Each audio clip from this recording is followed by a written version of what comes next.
Hello. Ba? First customer, sino ba to? Wala pa pala.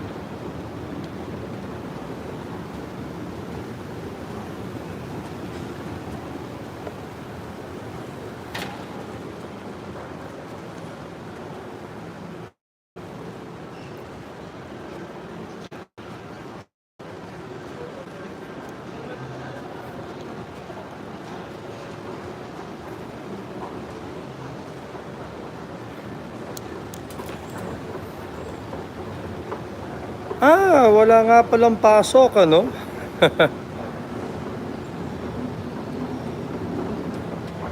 Hello, Rayo Tota. Haircut. So, mahaba na to para sa akin. Tapos, after ito, grocery. Bibili ako ng mga ingredients para gumawa ng ice cream. Para gumawa ng kulasasa. At para dun sa mga ingredients for dito na babarbero ko. Nandiyan na?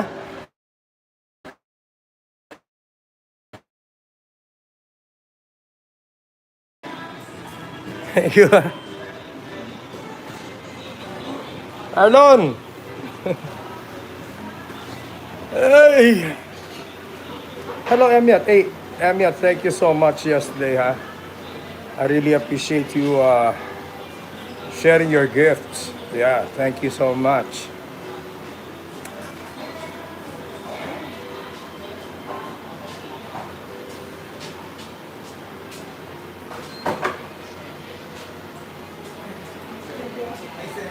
Lumampas na ba tayo ng lampas, no? 12 isang linggo. Oo, Lampas. lampas ano. Kailangan ng i-shampoo to. Ayan. Linisin ko lang siya. Ha? Oo. Okay. Thank you, Emiat. Sobra. I really appreciate it. Oh, hang in there, guys. Dali. Samahan niyo ako, ha.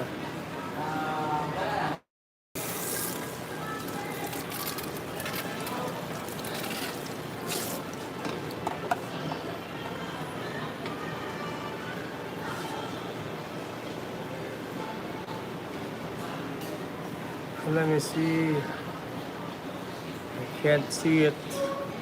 I'll read it later.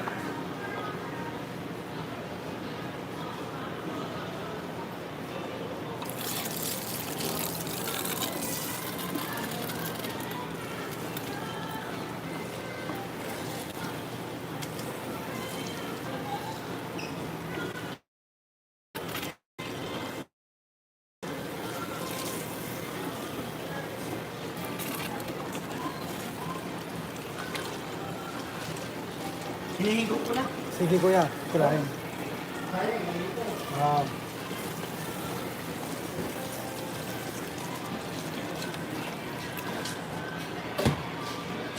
Nanalo siya ano, no?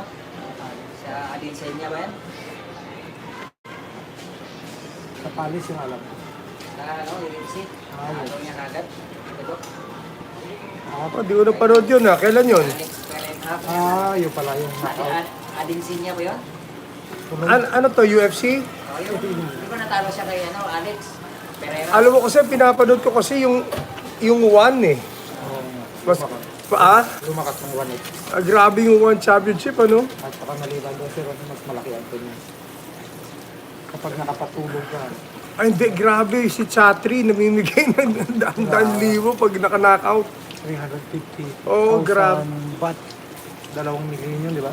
Hindi ko alam yung conversion, eh. Pero, grabe yung mga lightweight, ano? Pag 2 milyon, kahit na 3 rounds ng laban yun, pag sumubang ka laban. Ang titibay, oh. Katapos ka, natalo, bakit napakaganda yung laban dyan. Hindi, maganda kasi puro strikes, eh. Walang submission, eh. Oo, sir. Baragan talaga, eh. Ayun, Kaya napansin ko pala, kung delikado sa MMA, mas delikado yan. Oo. Kickboxing, sir. Yung kickboxing. Hindi lang yan eh. Talagang grabe. Pasuntok. Tapos Siko. Siko. Mas delikado. Biya ka ng ulo. Mas delikado ang kickboxing. Kasi hindi kayo pwede pahigain. Sige lang tayong bakbakan. Okay, let me see. Oh, M2M Grub and Gamble. Thank you. Good morning. How are you? Ay, oo, masaya kagabi. Maraming salamat po sa inyo lahat. Thank you, ha. Yeah, kailangan ko na magkulay. Hindi niyo makikita dito, pero wala na, labas na talaga yung mga puti.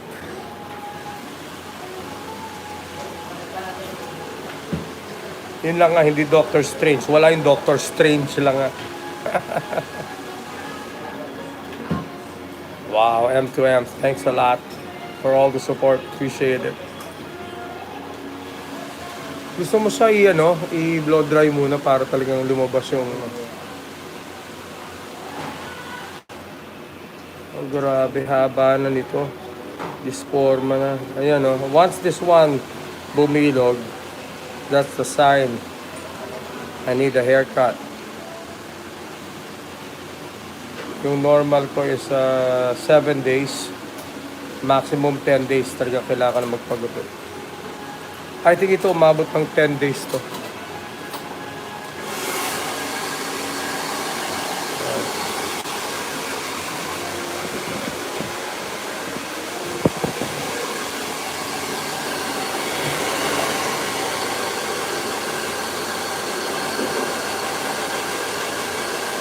Maganda yung huli mong gupit eh.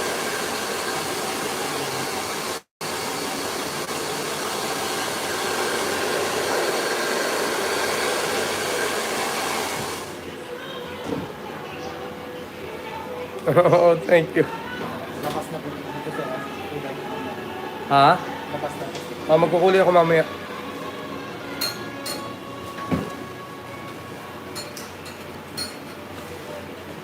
Oh. Well, last night we were able to collect if not more than enough exacto for what we need to purchase. We will be buying some plugins to improve the mixes and some sounds, some new sounds to upgrade the arrangements. So maraming salamat. Padami kagabi, I really discovered a lot of quite a number of good singers. They will be given original songs as well.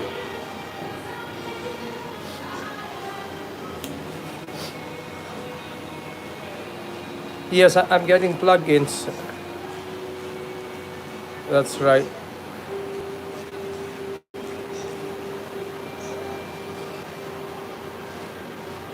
My plugins are really old.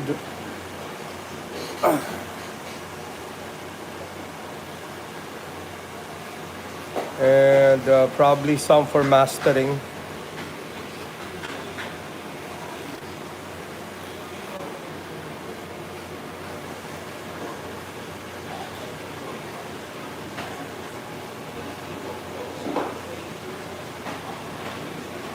Oh, I love that song, the Japanese song. It was huge in the 90s. I was in Japan, and everywhere I go, that song would just play everywhere.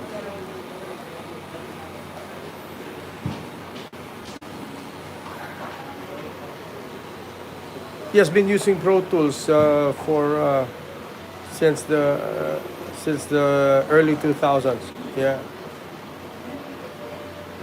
It's the only system I really know. Kaya I'm one of those kinds now. I don't change or I don't fix what ain't broke. Marami na mga bago ngayon eh. There's Studio One, there's this and that. Pero nasa Indian, wala sa pana. Even if you have the greatest DAW or system plugins. I will always miss the analog. There's nothing like the analog.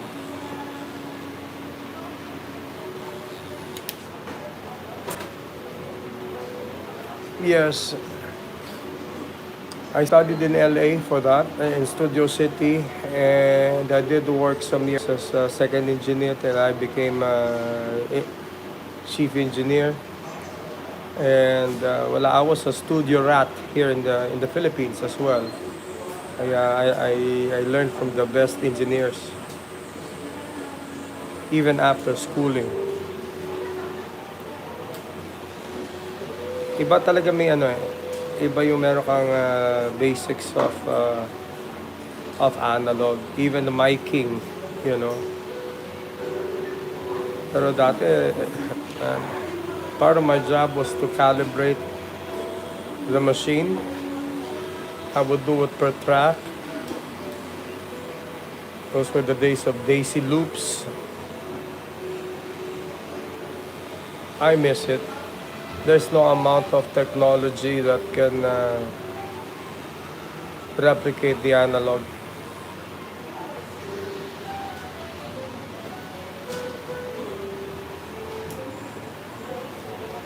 Oh, I love being there. I'm in heaven. Yeah. Alam mo, I was known to have 48-hour non-stop sessions. I was pretty known for that. I would, when I didn't have a studio yet, I would hire a studio and lock myself in for 48 hours. Me and my songwriting my musical partner, the late Noli Aurelio, we'd go on 48 hours straight. So, this was before I had my first studio. Kaya yung mga ibang mga artists, oh no, he's there again. No one can record.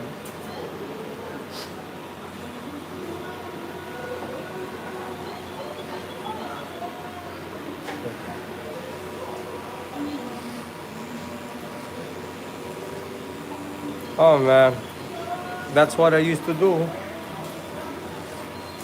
Yup.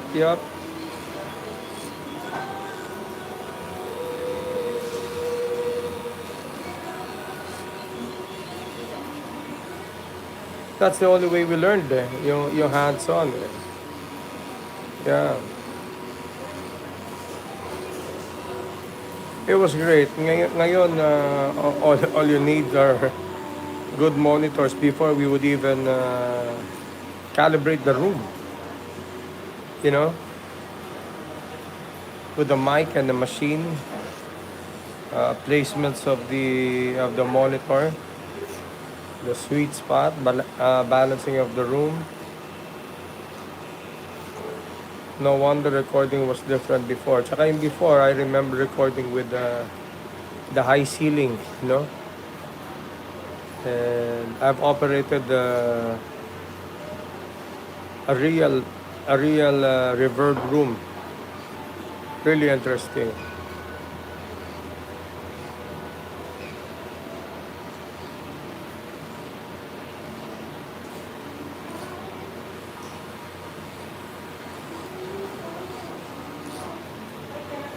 Yes, the room were EQ'd.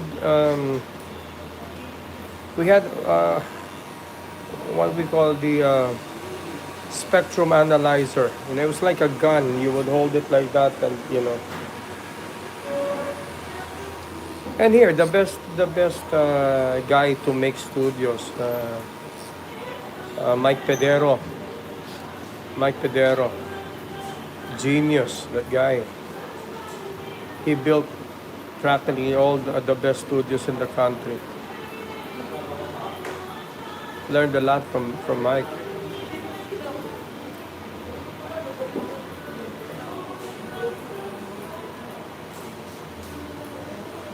But it's the bottom end of analog that talagang my ears are. Alam mo, nung nag-umpisa yung digital, I remember having a massive headache. Like my ears couldn't take the digital waves. It was almost stinging my head.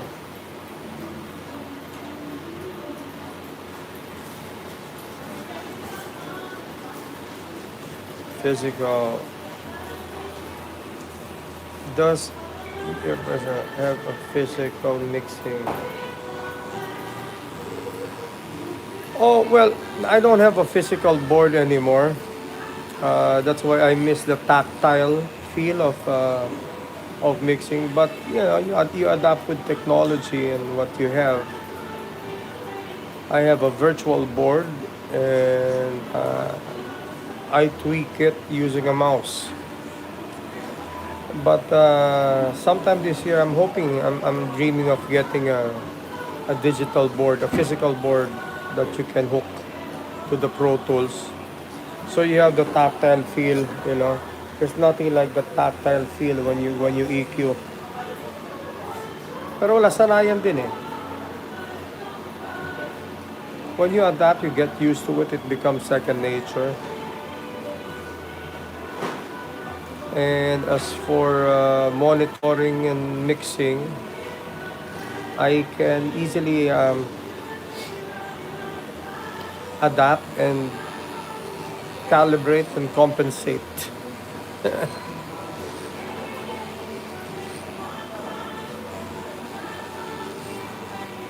Mic flicker.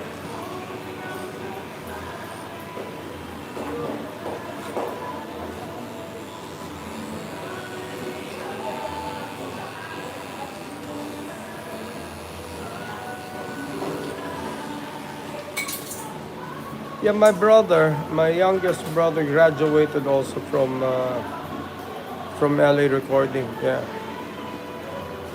it was a good school because I was there in the 80s, no, and it was just it wasn't a building yet.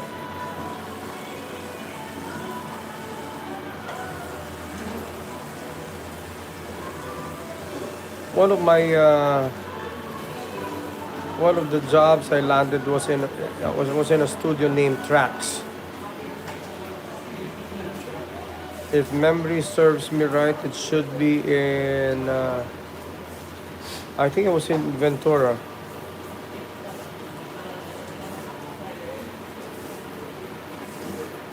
Oh, I was there earlier. I was there earlier.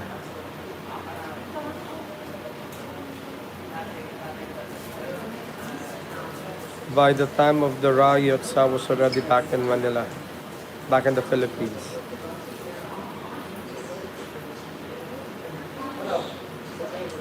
So there I was in the middle of Studio City, Ventura Boulevard.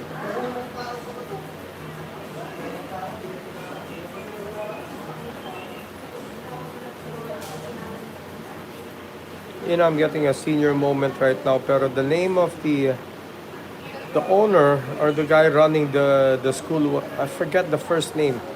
The last name is Knight. Basta kapangalan niya yung sa Knight Rider. I forgot the name.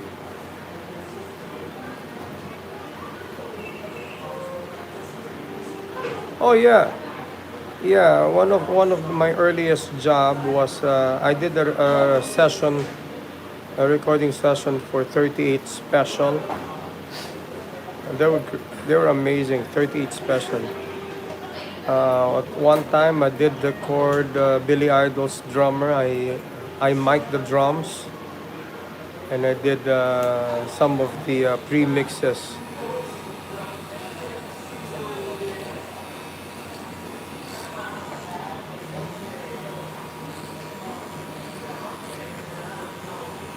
Yeah.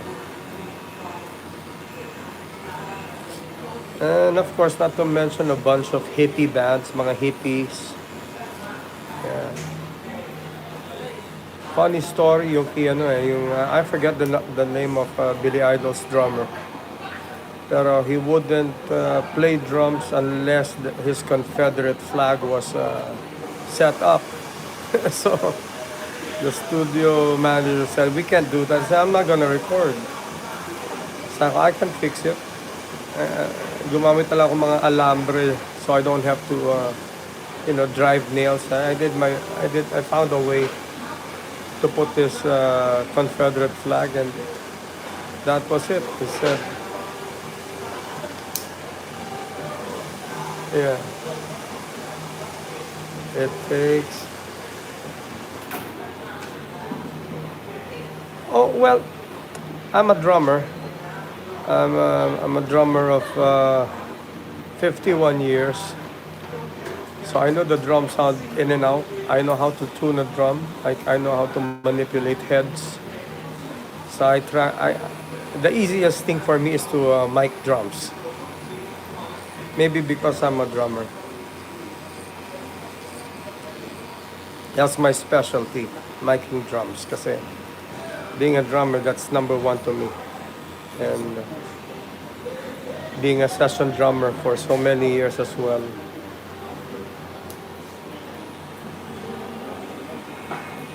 If you like, you can check out. Hello, Ronely. You can check out. It should be in YouTube. I did play drums for the Apo Hiking Society album, and particularly the cut Kayod Kayod. Check it out.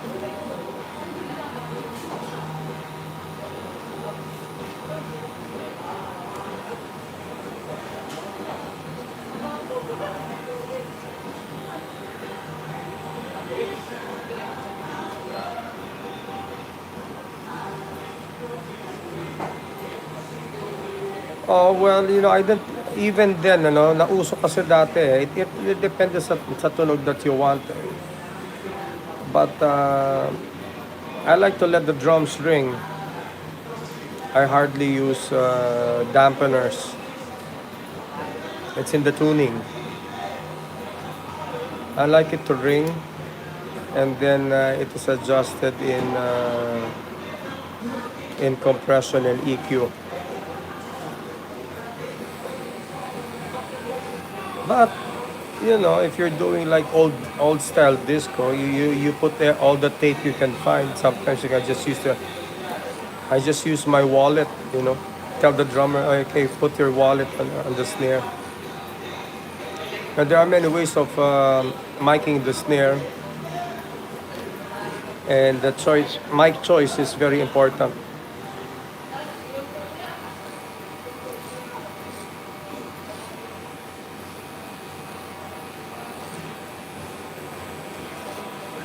Of course, my choice, but you can't go wrong with the 57. 57 on the snare, top and bottom. I use two snares, two mics, one on top, one on the bottom, and sometimes I even have another. I might even put a condenser, a little off to the left, just for ambient loud.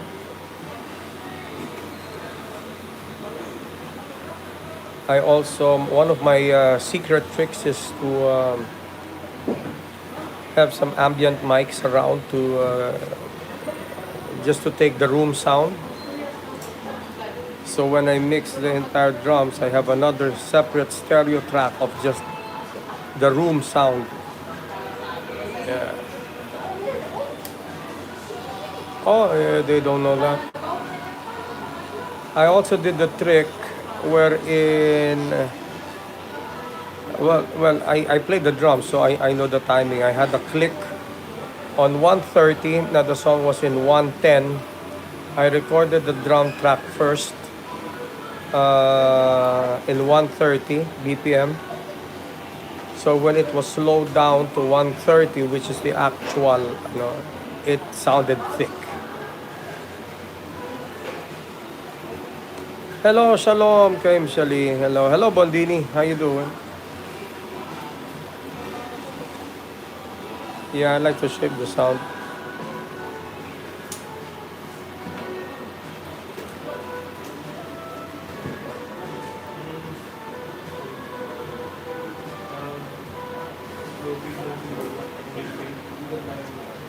That's great.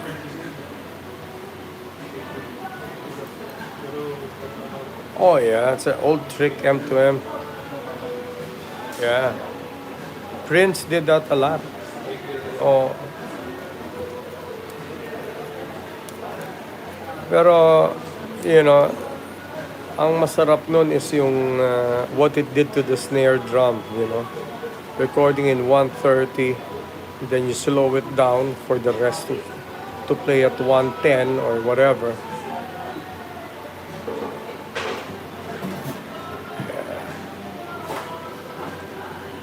And for vocals also, if you want like the Maurice White sound, you have a gate.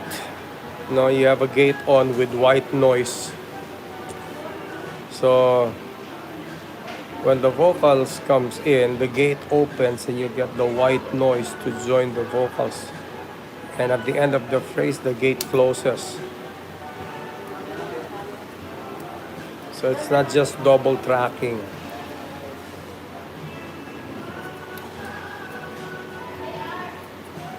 Really interesting.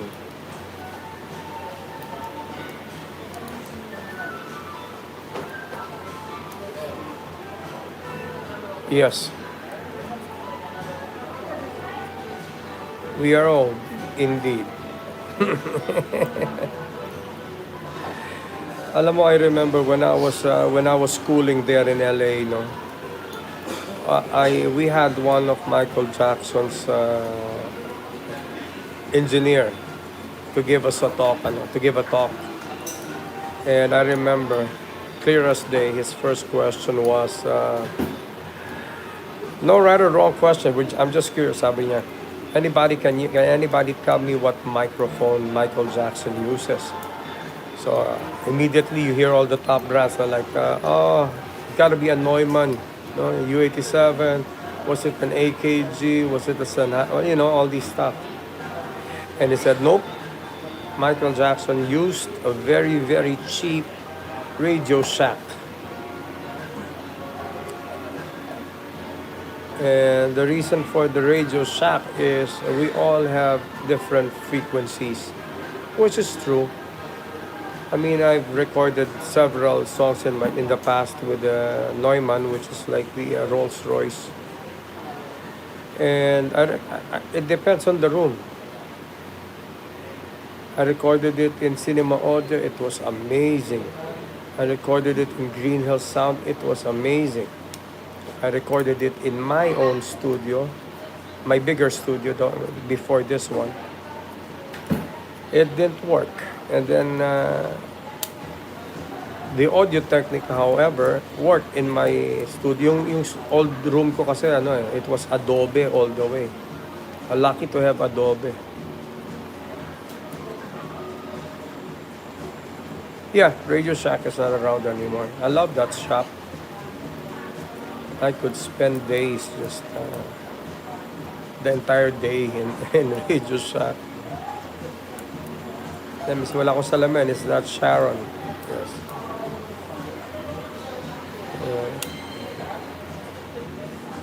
Yeah, too bad wala ng Radio Shack.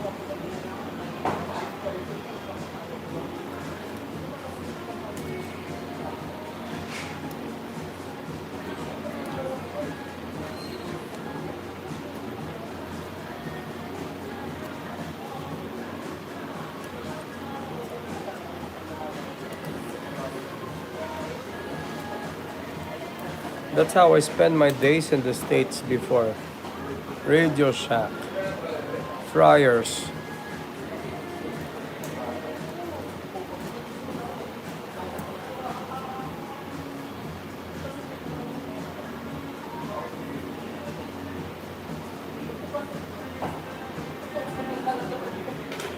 So anyways, remembering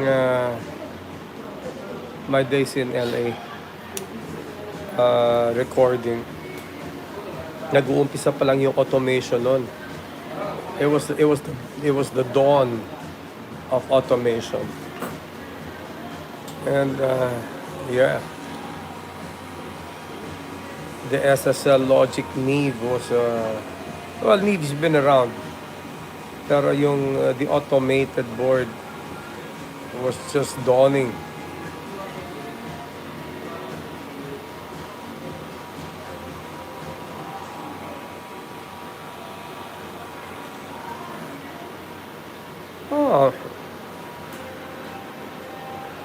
Old school ways.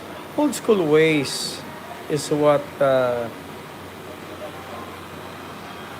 kept me stable.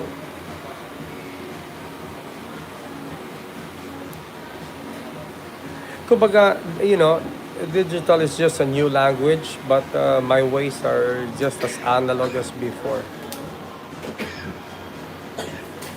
And for my personal recordings, I still like to record with my musicians, the old school way.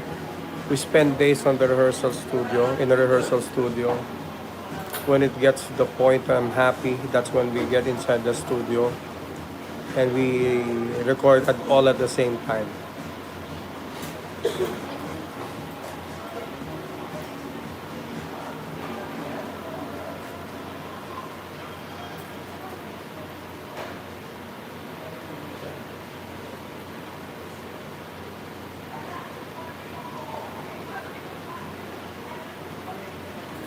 It's just a process. Yeah.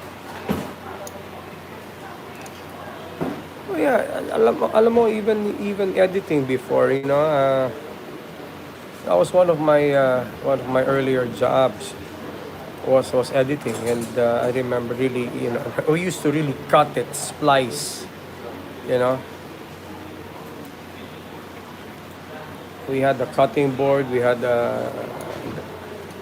you know, the masking tape. Yeah. Yun lang nga. With the digital way, I mean, editing is such a breeze.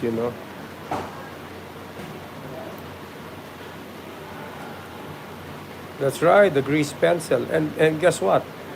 Kung magkamali ka ng putol, you miss the cut, you have to search the floor. you know. Yeah, I remember that diagonal cut, di ba?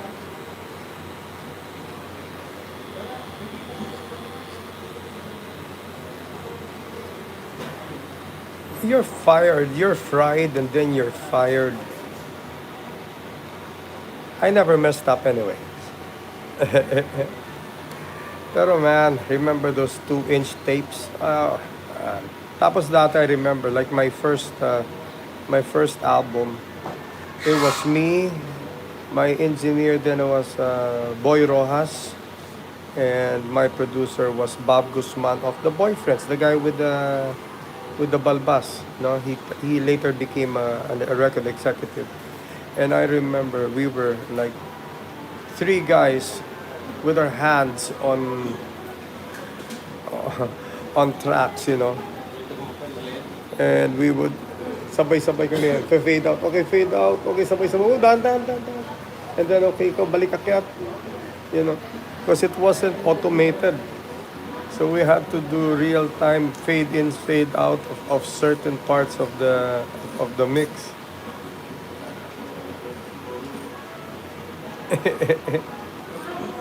Man.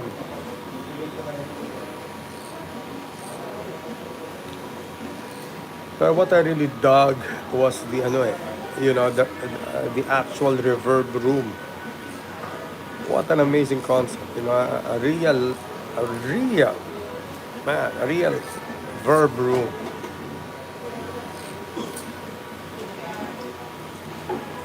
Iba yung warmth eh.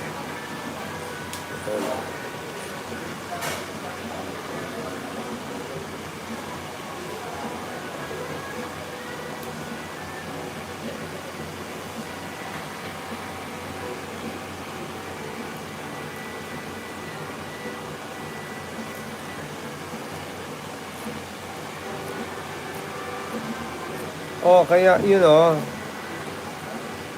I really believe in parang it's not a reason eh. Wala nang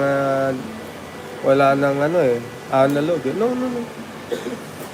I think the engineers and the artists, especially the music makers, they should research on the old analog ways, and not just rely on and everything now is almost AI. Even EQing is AI, compressing is AI. It is ridiculous.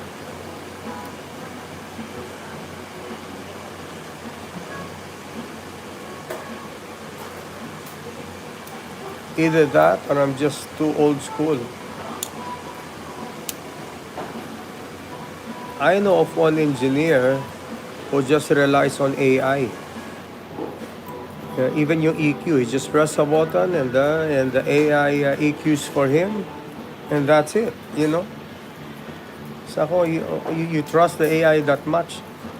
Let the AI take you there, and from there, won't you even tweak, di ba?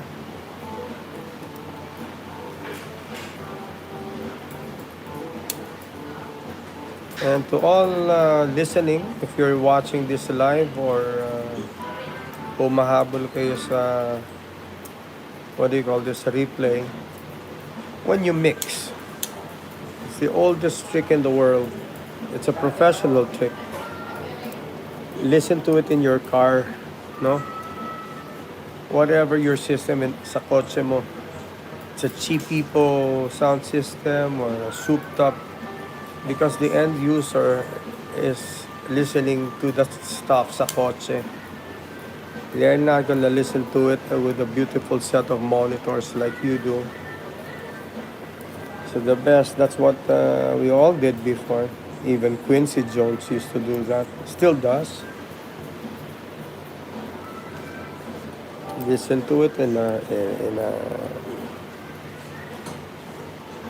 system like your car or whatever. That's when you know you'll have a good mix. Another way is when your ears are tired, even in your home studio, rest for a couple of minutes, play it, leave your door open, and be just outside your door and listen. If you can hear everything, then that's a good mix.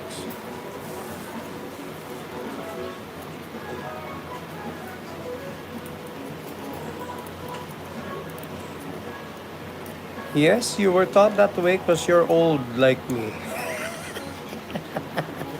Diba? I gotta...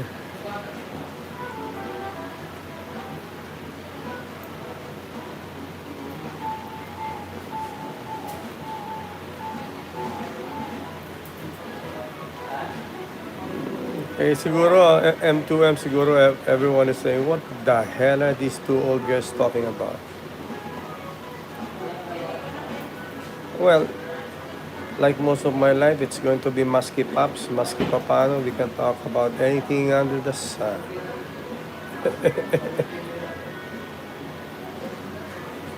Are you my age, M2M? Are you my age? Are you older? Are you a little bit younger? I was born in 1968. January of 1968. You're 51. Well, you're there, my friend. I don't care, you're there. You are a certified lumang tao. And it feels great. Alam mo, yeah, well, it's good to be alive, that's one. But let me tell you this, guys, lalo na those approaching the golden years. Fear not. That's where the fun begins. That's where the fun. Those of you who went over the hill, you know that. That alam niyo yung kasabihan, life begins at 40. Oh, that is so true. That is so true. Why did I just sound like Trump? Oh, that is so true. And when you hit the golden years, oh, spectacular. You see new colors, you hear new sound. What was difficult becomes easier. Totoo po yan. Well, if you don't take care of your body, it might be rough. But But if you take care of your body, and at 50, what was difficult becomes easier. And I'm talking about everything, huh? I'm talking about everything. Not just the mental and emotional side of it, but even the physical side. And things become a lot more, get simpler.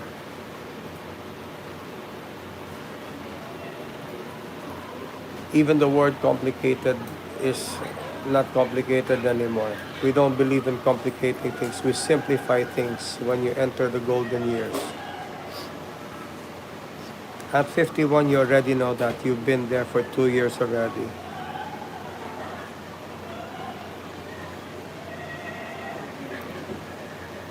It's wonderful. It's marvelous that you should care for me.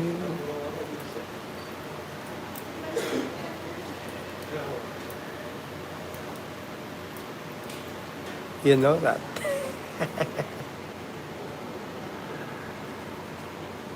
Even music-wise, when you reach a certain age, you can do whatever you want and nobody will question you why.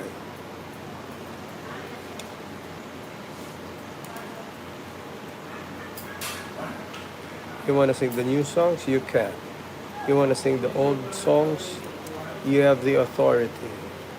And you have the credibility and the credence. You want to sing older songs? You can. Believable. You want to sing the new songs? Why ever not? There wouldn't be new songs if not for the old songs. Doon naman ang galing yun eh. But more importantly, what you learn when you, I'm talking to the younger ones, what you learn is, believe it or not, you will not believe it. But little by little, you will learn patience. Something I never thought I'd learn. I'm still impatient. Pero, may konting kanto dyan, yeah. But I've improved.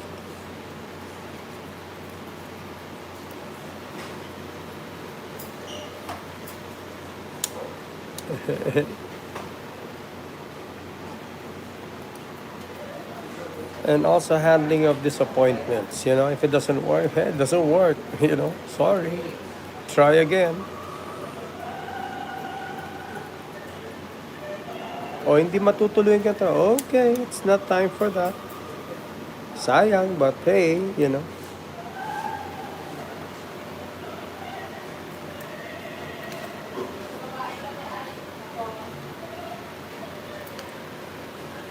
Well, anyways, hey, it was wonderful talking to you, M2M, and I hope we didn't bore you, everyone out there.